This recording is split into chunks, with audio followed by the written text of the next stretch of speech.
Magandang araw, Bagong Pilipinas. Matagumpay na isinagawa ngayon dito sa Campo Crame ang Love for All laboratorio, konsulta at gamot para sa lahat ng ating unang ginang ng Pilipinas na si First Lady Liza Araneta Marcos.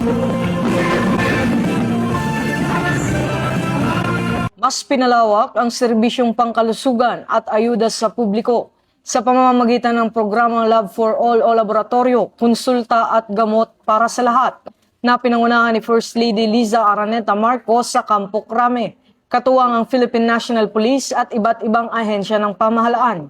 Nagsimula ang programa sa registration at opening ceremonies, kabilang ang invocation na pinangunahan ni Police Brigadier General Jaime Siriña III, special performances, audiovisual presentations at presentasyon ng eGov app ng Department of Information and Communications Technology.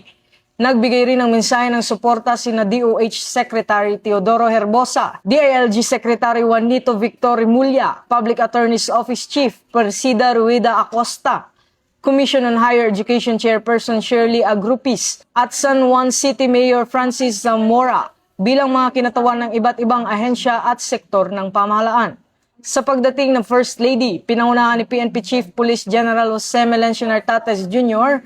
ang welcome remarks at pagpapakilala sa panauhing pandangal bago ang inspirational message ni First Lady Marcos at ang ceremonial turnover ng mobile laboratory. Bukod sa libreng laboratory services, konsultasyon at gamot, nakatanggap din ang mga benepisyaryo ng charity timba at tig 10 kilo ng bigas bilang dagdag na tulong sa kanilang pang-araw-araw na pangangailangan. Matatanda ang sinimulan na ang programa sa Campo Crame noong ika-28 hanggang 30 ng Abril, kung saan ang mga unang benepisyaryo ay mga pulis at kanilang mga dependents bilang bahagi ng paunang rollout ng Health Service Initiative. Nagpahayag din ng pasasalamat si Chief PNP kay First Lady at sa mga katuwang na ahensya sa patuloy na pagsuporta sa kalusugan at kapakanan ng mga pulis, kanilang pamilya at ng komunidad. Sa programang ito, malinaw ang serbisyong pangkalusugan ay dapat abot ng lahat. May dignidad, may malasakit, at walang naiiwan. For the Philippine National Police, we recognize that the strength of our organizations is rooted in the well-being of our personnel and their families. Programs like this contribute to a healthier, more accountable workforce.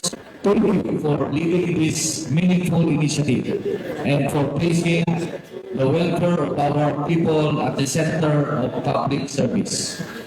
We look forward to supporting initiatives like this as we continue working together toward a bagong Pilipinas where services are accessible, responsive, and felt by every Filipino.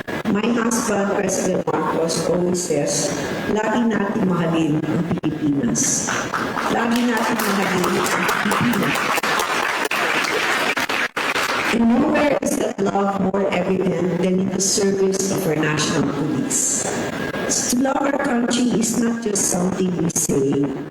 We show it, you show it, in the sacrifices you make, in the duties you fulfill, and in the people you protect. Loving our country is not about slogans, it's not about noise or impact, it's about service. Don't cry, Mom. And so to our partners in government and to our partners in the private sector, to every volunteer who made today possible, marami pong salamat sa inyong lahat. And to our men and women of the National Police, thank you for your courage, thank you for your sacrifice, and thank you for the service you give to our nation. Mabuhay po kayong lahat. Binigyan din niya ang kahalagahan ng ganitong programa sa pagpapalakas ng serbisyong pangkalusugan at malasakit sa mamamayan.